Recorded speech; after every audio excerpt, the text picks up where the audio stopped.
I'm joined live via Skype from London by Rishon Chimboza, Africa Managing Director of the Tony Blair Institute for Global Change.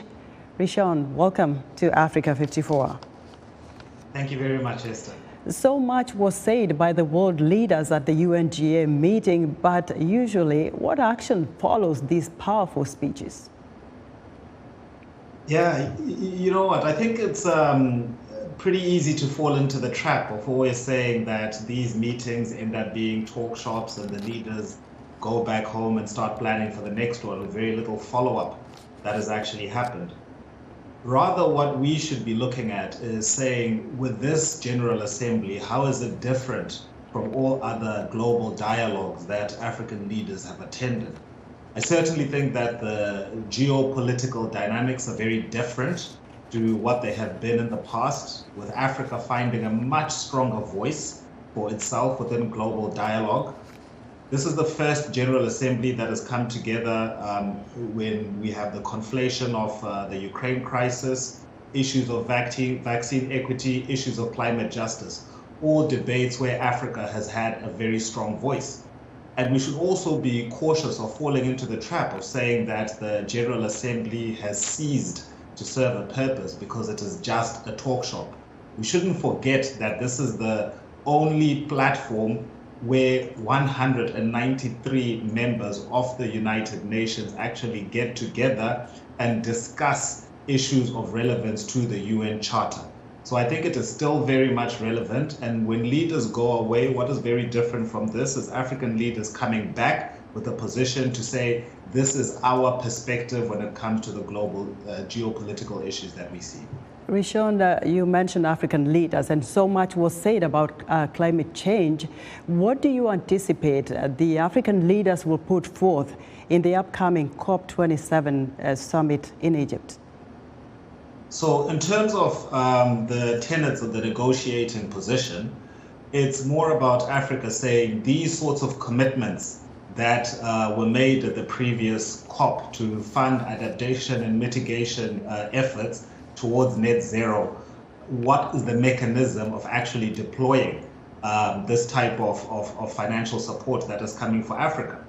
Then I think there's going to be another plea that is going to come forward, which pretty much echoes a sentiment that President Macky Sall, in his role as chair of the Africa Union, made at the Africa Adaptation Summit in Rotterdam about 3 weeks ago, where he lamented the absence of leaders from Western states and also from global financial institutions from the private sector within debates regarding climate change, adaptation and mitigation with regards to how it affects Africa. So I think we're going to see a much more confident voice coming from Africa to say, right, we cannot do this alone. Who are the partners who are engaging in this debate? And it affects all of us, right? And for Africa, we also need space to be able to decide how we also look at issues such as energy security in the context of these much bigger debates around the financial commitments that the rest of the world has been speaking about dedicating towards adaptation and mitigation. And very briefly, Rishon, there was wide condemnation of Russia's invasion of Ukraine. What do you expect world leaders to do? What action will they take against Russia in the coming days? Yeah, so look, I mean, I could speak to the Africa position as signified by President Macky Sall, which was essentially saying for African leaders, they want to be in a position where they are given space to not be forced into picking a side.